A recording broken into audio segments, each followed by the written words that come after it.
बिस्मिल्लाहिर्रहमानिर्रहीम। अस्सलाम वालेकुम स्टूडेंट्स। बच्चों, आज हमारा जो टॉपिक है वो है फीडबैक मैकेनिज्म। अब ये फीडबैक मैकेनिज्म क्या चीज है? वो कहता है लिविंग ऑर्गेनिजम्स में जो कोई प्रोसेस भी हो रहा है, ये इस प्रोसेस के एक फीडबैक जाता है हमारे ब्रेन के पास। सिंपल एग्जांपल दे रहा हूं, टेम्परेचर की। टेम्परेचर ज्यादा हुआ, बॉडी का कूलिंग सिस्टम एक्टिवेट हो गया, इवेपोरेशन हो रही है, बॉडी का टेम्परेचर डाउन हो रहा है। टेम्परेचर जब वापस मॉडरेट लेवल पे आया तो ब्रेन के पास फीडबैक गया कि हाँ, अब बॉडी का टेम्परेचर वापस अपने लेवल पे आ गया है, एक टॉलरेटेबल रेंज में आ गया है। ब्रेन ने क्या किया, उस कूलिंग सिस्टम को बंद कर दिया। सो फीडबैक जाने से हमें पता चला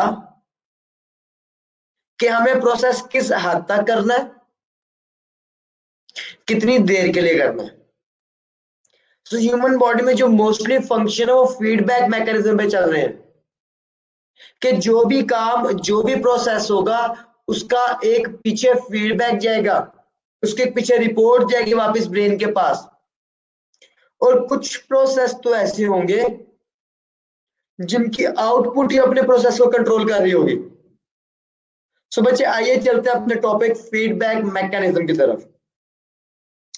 He says it is a type of interaction in which a controlling mechanism is itself controlled by the products of reactions it is controlling. वो कहता है फीडबैक मैकेनिज्म एक ऐसा मैकेनिज्म है जिसमें प्रोडक्ट जो बन रही है इस प्रोसेस के थ्रू, वो प्रोडक्ट खुद ही अपने रिएक्शन को, अपने प्रोसेस को, अपनी एक्टिविटी को कंट्रोल कर रही है। जैसे एग्जांपल देता हूं एडीएच की, एंटी डायूरेटिक हार्मोन। अगर पानी ज्यादा रीएब्सॉर्ब करना है तो इसकी प्रोडक्शन ज्यादा होगी। ये हमारे रिएक्शन के लिए प्रोडक्ट है। अगर पानी कम एब्सॉर्ब करना है, एडीएच कम रिलीज होगा। इंसुलिन और ग्लूकागॉन को भी आप इसके एग्जांपल ले सकते हैं। इंसुलिन ज्यादा है तो तब भी मैकेनिज्म एक्टिवेट हो जाएगा, शुगर लेवल कम है तो तब भी मैकेनिज्म एक्टिवेट हो जाएगा। तो आइए बच्चे नेक्स्ट कंटिन्यू करते हैं। For proper body functioning two opposing system are needed. वो कहते हैं किसी भी बॉडी के प्रॉपर फंक्शन करने के लिए दो सिस्टम्स चाहिए, पर दो ऐसे सिस्टम्स जो एक दूसरे के ऑपोजिट होंगे। एक जो काम कर रहा है, दूसरा उसके रिवर्स डायरेक्शन में काम कर रहा होगा, दूसरा उसके ऑपोजिट काम कर रहा होगा। जैसे हमने सिंथेटिक सिस्टम देखा था, पैरासिम्फेटिक सिस्टम उसके ऑपोजिट काम कर रहा था। सो ह्यूमन में अगर आपको कोई भी सिस्टम, कोई भी प्रोसेस करना है, वो प्रोसेस दो होंगे और दोनों एक दूसरे के ऑपोजिट होंगे।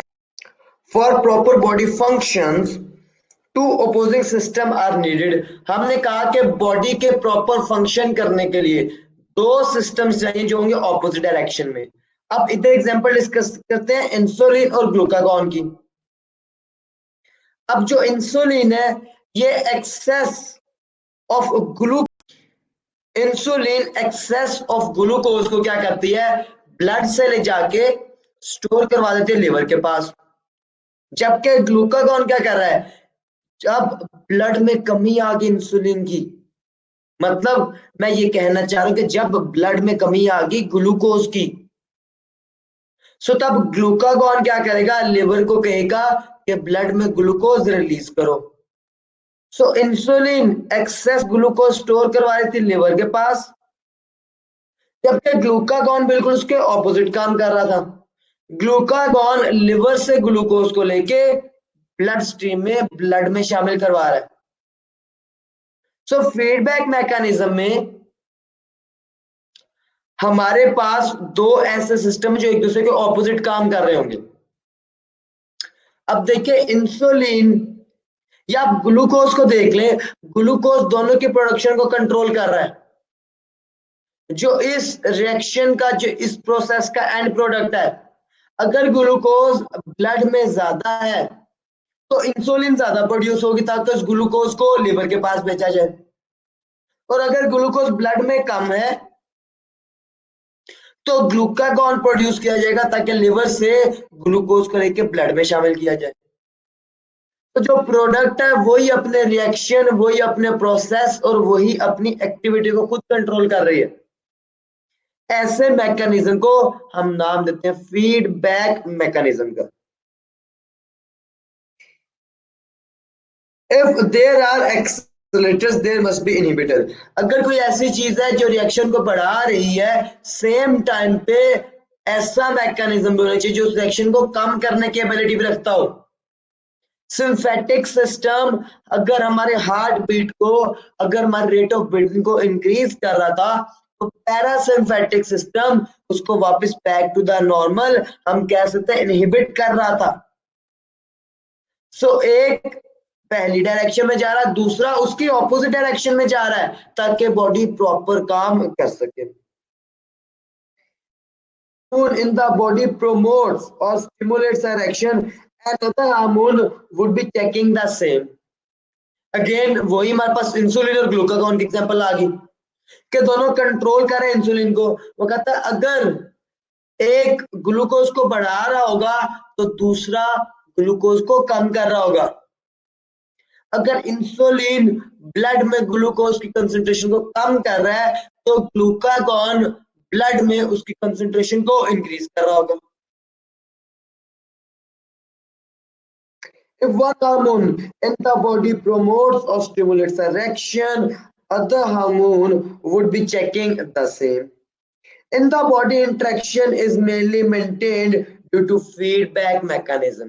वो कहता है हमारी बॉडी में जितने भी रिएक्शन प्रोसेसेस हैं उनके आपस में इंटरेक्शन हो रही है, ये सब के सब फीडबैक मैकेनिज्म की वजह से चल रहे हैं। इन सब के पीछे रीजन फीडबैक मैकेनिज्म ही है।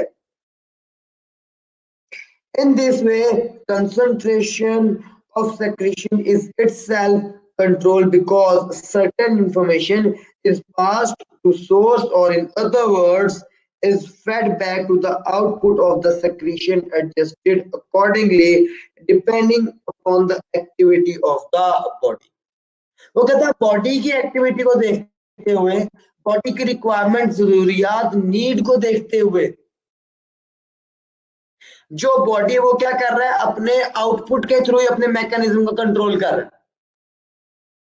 ग्लूकोज ही इंसुलिन और ग्लूकागॉन की कंसंट्रेशन को कंट्रोल कर रहा है। वाटर की कंसंट्रेशन ही एडीएच को कंट्रोल कर रही है। सो डिफरेंट एग्जांपल्स से हमें पता चलता है कि जो प्रोसेसेस के आउटपुट है वही उनके रिक्वायरमेंट को देखते हुए उन प्रोसेसेस को कंट्रोल कर रहे हैं। The interaction between pituitary and other endocrine glands over which it exerts control is an example of feedback mechanism. वो कहता है पिट्यूटरी ग्लैंड का अगर आप रिलेशन देखें दूसरे एंडोक्राइन ग्लैंड्स के साथ तो आपको फीडबैक मैकेनिज्म को समझने में आसानी हो सकती है। आइए हम समझते हैं एक पिट्यूटरी ग्लैंड का दूसरे एंडोक्राइन ग्लैंड से रिलेशन। ये उसने में स्टेप्स में बयान किया, हम बारी बारी इन स्टेप्स को देखेंगे। नंबर 1 स्टेप, सबसे पहले पिट्यूटरी ग्लैंड को अपना थायराइड स्टिमुलेटिंग हार्मोन रिलीज करने की जरूरत कब पड़ेगी? जब बॉडी का टेम्परेचर लो हो रहा होगा और बॉडी पे स्ट्रेस कंडीशन होगी। तो इसे नंबर 1, लो बॉडी टेम्परेचर और stress stimulates the neuron cells of the hypothalamus. जब बॉडी पे स्ट्रेस आए, बॉडी का टेम्परेचर डाउन हुआ, तो इसने स्टिमुलेट किया किसके न्यूरॉन्स को? हाइपोथैलेमस के। whose release hormones trigger the release of thyroid stimulating hormone। जो हमारा हाइपोथैलेमस है इसने किससे रिलीज करवा दिया? थायराइड स्टिमुलेटिंग हार्मोन को। बॉडी पे स्ट्रेस की कंडीशन आई, सेंस किया हाइपोथैलेमस के न्यूरॉन्स ने, और हाइपोथैलेमस के न्यूरॉन्स ने एक हार्मोन रिलीज करवा दिया है। इस हार्मोन को हमने नाम दिया TSH, thyroid stimulating hormone. The thyroid stimulating hormone in the interior pituitary, pituitary gland की इंटीरियर लोब में प्रोड्यूस किया थायराइड स्टिमुलेटिंग हार्मोन को। The TSH then stimulates the thyroid gland to release thyroxine. Stress I, hypothalamus ने identify किया pituitary gland की जो interior lobe है उससे थायराइड स्टिमुलेटिंग हार्मोन रिलीज करवाया। थायराइड स्टिमुलेटिंग हार्मोन गया हमारे थायराइड ग्लैंड के पास, थायराइड ग्लैंड से TSH ने रिलीज करवाया थायरॉक्सिन को। अब ये थायरॉक्सिन क्या करने जा रहा है? Thyroxine cause an increase in the metabolic activity of most body cells, generating ATP, energy and heat. अब ये थायरॉक्सिन ने क्या किया? बॉडी के मेटाबॉलिज्म को फास्ट कर दिया, बॉडी के सेल्स के मेटाबॉलिज्म को फास्ट कर दिया।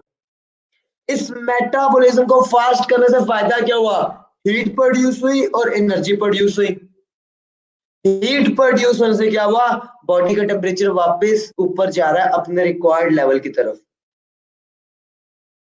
Both raised body temperature and higher thyroxine level in blood inhibits releasing of hormone cells and TSH producing cells. वो कहता है जो हमारा थायरॉक्सिन था जब उसकी प्रोडक्शन इंक्रीज, उससे दो काम हुए। एक तो बॉडी का टेम्परेचर इंक्रीज हुआ और दूसरा साथ ही साथ थायरॉक्सिन की जब एक्सेस होती है तो वो थायराइड स्टिमुलेटिंग हार्मोन की प्रोडक्शन को रोक देता है। तो देखिए थायराइड स्टिमुलेटिंग हार्मोन ने प्रोड्यूस करवाया थायरॉक्सिन को, जबकि एक्सेस ऑफ थायरॉक्सिन ने थायराइड स्टिमुलेटिंग हार्मोन की प्रोडक्शन को रोक दिया। तो दोनों एक दूसरे के ऑपोजिट काम कर रहे हैं। कम थायरॉक्सिन था तो ज्यादा थायराइड स्टिमुलेटिंग हार्मोन था।